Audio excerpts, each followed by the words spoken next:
কিছুদিন আগে আমি একটা সিএস র্যাঙ্ক ম্যাচ খেলতেছিলাম। তখন আমার টিমে একটা র্যান্ডম ছেলে পড়ে।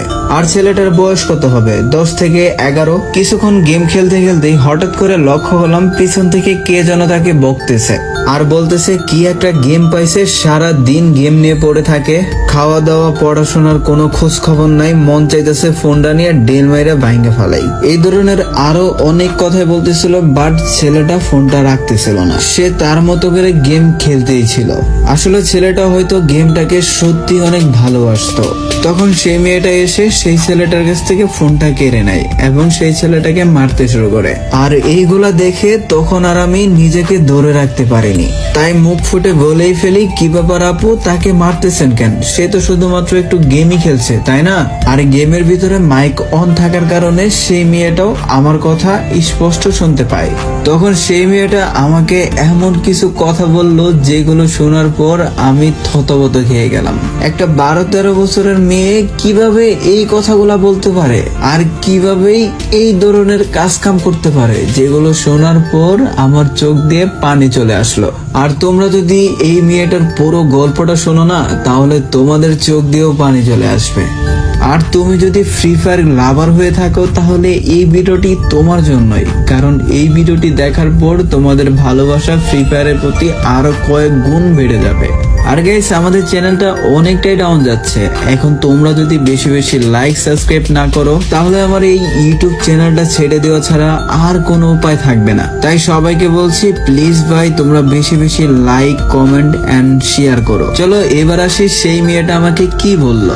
তখন সেই মেয়েটা আমাকে বলল, ভাইয়া আপনি যেটা জানেন না সেটা নিয়ে কথা বললেন না। মেয়েটার মুখে এই কথা শোনার পর আমার আর কথা বলার কোনো অপশনই থাকলো না। তারপরেও আমি আগ্রহ সহকারে সেই মেয়েটাকে বললাম, কি হয়েছে আপু, আমাকে বলেন, আমি একটু শুনি। তখন সেই মেয়েটা আবারও বলল, আপনি শুনেই কি করবেন, আর আপনাকে বলে আমার লাভ কি? আপনি তো আর আমার বাবা মাকে ফেরত আনতে পারবেন না, আপনি তো আমাদের আবার সাজানো গোছানো সংসার ফেরত এনে দিতে পারবেন না। আপনি কি পারবেন আমাদের বাবা মার ভালোবাসা ফিরিয়ে দিতে? না পারবেন আমাদের পেটের খিদা দূর করতে। এগুলো শোনার পর আমি ক্ষণিকের জন্য চুপ হয়ে গেলাম। আমি কি বলবো মেয়েটাকে, আর মেয়েটাই আমাকে কি বলতে চাইতেছে। আর এগুলো ভাবতে ভাবতেই আমাদের সিএস র্যাঙ্ক ম্যাচটা শেষ হয়ে যায়। আর তারপর গ্রুপে এসে সেই ছেলেটাকে ইনভাইট দেই। তখন আর সেই ছেলেটা আমার গ্রুপে আসেনি, কারণ হচ্ছে সেই ছেলেটা তখন অফলাইনে চলে যায়। তারপর আমি সেই ছেলেটাকে ফ্যান রিকোয়েস্ট পাঠিয়ে রাখি, যদি কখনো লাইনে আসে আর আমার ফ্যান রিকোয়েস্টটা ধরে, তাহলে বাকি কথাগুলো শুনে নিব। আর এভাবেই 20-25 দিন কেটে যায়। অবশেষে গতকাল রাত্রে আমার ফ্যান রিকোয়েস্টটা ধরে, আর তারপর সেই ছেলেটাকে আমার গ্রুপে ইনভাইট দেই। তারপর আমি সেই ছেলেটাকে বললাম, কি ব্যাপার, ওই দিন না গেম খেলার জন্য কে যেন তোমাকে মারলো, আজকে আবার গেম খেলতেছো, এখন কি তোমাকে বকা দিবে না? তখন সেই ছেলেটা আমাকে বলল, না আজকে আপু বকা দিবে না, আপু আমাকে অনেক ভালোবাসে, অনেক আদর করে, ওই দিন অনেক বেশি গেম খেলছিলাম তাই ওই রকম করছে আপু। তখন আমি সেই ছেলেটাকে বললাম, আচ্ছা তোমার আপু কোন ক্লাসে পড়ে? তখন সেই ছেলেটা বলল, আমার আপু এখন আর পড়ে না। তখন আমি বললাম, ও আচ্ছা, তাহলে তুমিও কি পড়ো না? তখন সেই ছেলেটা বলে, না আমি পড়ি, আর আমি পড়ি কারণে তো আমার আপু পড়তে পারে না।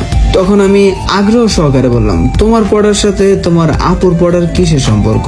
তখন সেই ছেলেটা বলতেছে, আমার আপু অন্যের বাসায় কাজ করে, আর সেই টাকা পয়সা দিয়ে তো আমার পড়াশোনা করায়। আর এই কথা শোনার পর আমি তো অবাক হয়ে গেলাম। আর সেই ছেলেটাকে বললাম, আচ্ছা তুমি কি তোমার আপুর সাথে আমার একটু কথা বলে দিতে পারবা? তখন সেই ছেলেটা বলে, হ পারমু, তবে কি কইবেন? তখন আমি বললাম, আচ্ছা যা বলার বলবো, তুমি শুধু একটু কথা বলাই দাও। আর তারপর ফাইনালি সেই মেয়েটার সাথে আমি কথা বলি। আর সেই মেয়েটা আমার সাথে কথা বলতে বলতেই হঠাৎ করে কান্না করে দিল। সেই মেয়েটা বলতেছিল তাদের নাকি একটা সাজানো গোছানো সংসার ছিল, যেখানে বাবা মা সবাই ছিল, খুব আনন্দে তাদের দিন কাটতেছিল। কিন্তু হঠাৎ করেই তাদের সংসারে একটা জ্বর নেমে আসে, আর তাদের বাবা মা নাকি একটা অ্যাক্সিডেন্টে মারা যায়। ভাগ্যক্রমে তারা দুজন বেঁচে যায়। আর সেদিন থেকেই তাদের দুঃখ কষ্টের জীবন শুরু হয়। প্রথম প্রথম কয়েকদিন তাদের চাচা জ্যাঠাই খোঁজ খবর নিছে, কিন্তু এখন আর তাদের খোঁজ খবর নেয় না। আর তার ভাই ছোট মানুষ, তাই নাকি ওর চাচাতো ভাইয়ের সাথে একটা ঝগড়া করে, আর এরপর থেকে নাকি তাদের কাকি আর তাদেরকে দেখতে পারে না। কাকা কয়েকদিন আমাদের সাথে কথা বললেও এখন কাকি আর কথা বলতে দেয় না। খিদার জ্বালা বড় জ্বালা, কি করবো কোন? বাবা মা আমাদের জন্য তেমন কোনো টাকা পয়সাও রাখা যায় নাই। গড়ে যে কয়টা বাজার ছিল, চাউল ডাউল, ওইগুলা কয়েকদিন খাইছি। কয়েকটা টাকাও ছিল, ওইগুলা তো কিনা খাইছি। আর এরপরে বাবা মা কই টাকা রাখছে, কার কাছে রাখছে, এগুলা কিচ্ছু জানি না। কারো কাছে খাবার চাইলেও এক বেলা দেয়, দুই বেলা দেয়, তিন বেলা সময় দেয় না। আরো অনেকগুলা কথা শোনায়। তারা বলে আমার বাবা মা নাকি মইরা উদ্ধার হইছে, যত সব ঝামেলা নাকি তাদের উপর ফালাইতে হয়ে গেছে। এইগুলা শোনার পর কি আরো কারো কাছে খাওয়া যায় বা খাবার চাওয়া যায়? আমি ক্লাস 6 পর্যন্ত পড়ছি, 7 থেকে আর পড়তে পারি নাই। খিদার যন্ত্রণায় থাকতে পারি না, আবার পড়াশোনা কই থেকে করবো? এই দিক দিয়ে আবার আমার ছোট ভাইও আছে। আমার কষ্টটা না সহ্য করতে পারি, তার কষ্টটা তো আর সহ্য করতে পারি না। তারপর আমি অনেক জায়গায় কাজ করার জন্য চেষ্টা করছি, কিন্তু কেউ আমাকে ছোট কারণে কাজেই নেয় না। আর তারপর আমার এক জ্যাঠাই আমাকে একটু কাজ দেয়। তাদের একটা বাবু আছে, সেটা দেখাশোনা করা, রান্না বান্না করা, এইগুলো আর কি। কিন্তু আমি তো আর আগে থেকে ওইভাবে রান্না করতে পারতাম না, তাই রান্না বান্না একটু একটু এদিক সেদিক হইলেই জ্যাঠার বউ আমার সাথে অনেক চিল্লাপাল্লা করতো। এক কথায় বলতে গেলে ওনার বউ আমাকে সহ্যই করতে পারতো না। আর তারপর সেই জ্যাঠার একটা ছেলে ছিল, সে আমাকে একটা আপেল দেই খাইতে। আমি আবার সেই আপেলটা আমার ছোট ভাইয়ের লাইগে রাইখে দিই খাওয়া বাদ দিয়ে, যে বাড়িতে আইসা দুই ভাই বোন মিল্লা খাইমো। কিন্তু আসার সময় সেই ছেলেটার মা দেখা ফেলে আর বলে আমি নাকি আপেল চুরি করে লয়ে যাইতেছি। আর সেই ছেলেটাও তার মাকে দেখে ভয় পেয়ে কিছু বলে নাই, যে সে আমাকে আপেলটা দিছে। আর তারপর আমাকে সেই বাসা থেকেও চুর টুর বইলা বের করে দেয়। আমি তাদেরকে কোনোভাবে বোঝাইতে পারি নাই যে আমি চুরি করি নাই। আর সেই জ্যাঠাও আমাদের পরে আর কিছু বলে নাই, আর উল্টা আমাদেরকে বলে আমরা চুরি করি এই কারণে নাকি আমার চাচা চাচি আমাদেরকে দেখে না। তারপর মনের ভিতরে হাজারো কষ্ট নিয়ে সেই বাসা থেকেও চলে আসি, কিন্তু পেট তো আর এইগুলা মানে না, পেটে তো খিদাই লাগে। তারপর বাজারে গিয়ে শেষমেশ মানুষের কাছ থেকে টাকা চাইতেছিলাম খাবারের জন্য। কেউ কেউ টাকা দিত, আবার কেউ কেউ খারাপ কথা কইতো, আবার কেউ তো খারাপ নজরেও দেখতো। আমি তো মেয়ে মানুষ।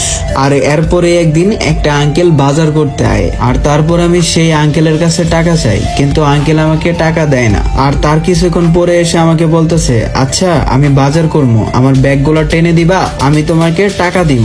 তখন আমি আঙ্কেলের কথায় রাজি হয়ে যাই এবং আমি আঙ্কেলের সাথে পুরো বাজার করে দেই। আর সেই বাজারগুলো আমি গাড়িতেও তুলে দেই। আর তারপর আঙ্কেল আমাকে 100 টাকা দেয়। তখন আঙ্কেল বলতেছিল, আচ্ছা তোমার আব্বু আম্মু কি করে? তুমি যে এখানে টাকা তুলতেছো, তুমি কি লেখাপড়া করো না? তখন আমি আঙ্কেলকে সবকিছু খুলে বলি যে আমার বাবা মা অ্যাক্সিডেন্টে মারা গেছে, আর বাড়িতে একটা ছোট ভাই আছে, তারকে খাওয়ানোর জন্য টাকাগুলো চাচ্ছিলাম। আর পড়াশোনা করবো, ওই টাকা পয়সাও নাই। আর সারাদিন স্কুলে যায় পড়ে থাকলে খাবার কই খামো? আমাদের তো খাওয়ানোর জন্য কেউ নাই। আর আঙ্কেলটা অনেক ভালো ছিল। আর আমার মুখে এইগুলা শোনার পর আঙ্কেলটা আমার তার বাসাতে একটা কাজ দেয়। আর এখন পর্যন্ত আমি সেই বাসাতেই কাজ করি। এখন আস্তে আস্তে বাড়ির সব কাজই করতে পারি, রান্না বান্না, কাপড় ধোয়া, ঘর ঝাড়ু দেওয়া, সবকিছুই পারি। এখন মাস শেষে আমাকে 5,000 করে টাকা দেয়, আবার 3 বেলা খাওয়ানো দেয়। আবার এইদিকে আমার ছোট ভাইয়ের জন্য খাবার দিয়ে দেয়। এখন ছোট ভাইটারে পড়াশোনা করাইতেছি, কিন্তু ভাইটা তো গেম নিয়ে বেশি পড়ে থাকে। ওদিনকে ভাইটা একটু বেশি গেম খেলতেছিল, তাই একটু রাগ উঠে পড়ছিল, তাই বকাঝকা করছি। পরে আবার আমারই অনেক খারাপ লাগছে। আর এইগুলো শোনার পর আমি তো কিছুক্ষণের জন্য অবাক হয়ে গেলাম। আমার চোখ দিয়ে কেন জানি না চাইতেই পানি চলে আসছিল। একটা বড় বোন কতটা দায়িত্ববান হতে পারে, তার বয়সই বা কত ছিল, অথচ তার ছোট ভাইকে খাওয়ানোর জন্য, লেখাপড়া করানোর জন্য কতই না কষ্ট করছে, পুরো জীবনটাকেই স্যাক্রিফাইস করে দিচ্ছে। এখন তোমরা বলতেই পারো এত অভাবের ভিতরে তাদের কাছে ফোন কোথা থেকে আসে, যেটা দিয়ে তার ছোট ভাই গেম খেলে? আমি সেটাও বলছিলাম। তারপর তারা বলে এটা নাকি তার আব্বুর ফোন ছিল, আর এটাই ছিল তাদের শেষ স্মৃতি, তাই তো আর এই ফোনটা বিক্রি করে নাই। আর অন্যদিকে নাকি তার ছোট ভাইও ফোনটা বিক্রি করতে দেয় নাই। তাছাড়া নাকি সেই মেয়েটাও সারাদিন কাজ কাম করে রাত্রে এসে একটু ফোন চালায়, যার কারণে তারও একটু ভালো লাগে। ছোট ভাই ফ্রি ফায়ার গেম খেলে, আর তার বড় বোন তাকায় তাকায় দেখে। একটা কিল করতে পারলে ভাই বোন দুইজনেই অনেক খুশি হয়ে যায়। সামনে এনিমি চলে আসলে বড় বোনটা বলে দিতেছে, ওই যে একটা এনিমি আসছে, ওইটারে মার। তার বড় বোন তো আর খেলতে পারে না, তাই দেখাই দেয় আর কি। দিন শেষে তারা এত কষ্টের পরেও ভাই বোন হাসি মুখে চলতেছে, আর এই হাসির পিছনে কত যে কান্না লুকিয়ে আছে সেটা কেউ জানে না। তো এইগুলো সেই মেয়েটার কাছ থেকে, সেই ছেলেটার কাছ থেকে শোনার পর আমি আর বসে থাকতে পারলাম না, তাই তোমাদের মাঝে আমি দৌড়ায় চলে আসলাম শেয়ার করতে। আর তাদের জীবন থেকে একটা জিনিস আমরা খুব ভালোভাবে শিখতে পারলাম, পৃথিবীতে বাবা মার থেকে আর কেউ আপন হয় না।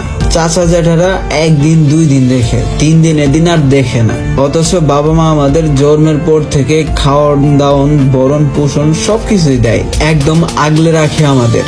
তোমরা যারা নিজের অজান্তেই বাবা মাদের অনেক কষ্ট দেও, কথা শোনাও, তাদেরকে বলবো ভাই আজকে তোমাদের বাবা মা আছে কারণে তোমরা এত সুখে শান্তিতে আছো।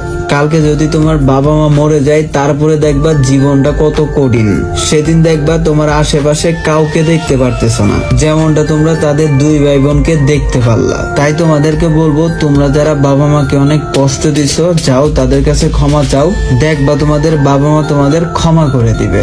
সত্যি ভাই বাবা মা হলো পৃথিবীতে আমাদের বট গাছের মতো, তারা সবসময় আমাদের ছায়া দেয়, আগলে রাখে। তো দিন শেষে একটা কথাই বলবো, তোমরা সবাই সেই ভাই বোনের জন্য দোয়া করবে এবং নিজের বাবা মার দিকেও লক্ষ্য রাখবে, কারণ তারা ছাড়া আর তোমাদের আপন বলতে কেউ নেই। তো এই ছিল আজকে ভিডিও। যদি ভিডিওটি ভালো লেগে থাকে অবশ্যই ভিডিওটিতে একটি লাইক করবা, চ্যানেলটিতে নতুন হইলে চ্যানেলটি সাবস্ক্রাইব করে দিবা, এন্ড পাশে থাকা অল নোটিফিকেশন বাটনটিও অন করে দিবা, যাতে করে এই চ্যানেলের নতুন নতুন ভিডিও সবার আগে পেয়ে যাও। তো সবাই ভালো থাকো, সুস্থ থাকো, দেখা হচ্ছে পরবর্তী আরো একটা নতুন ভিডিওতে। আল্লাহ হাফেজ।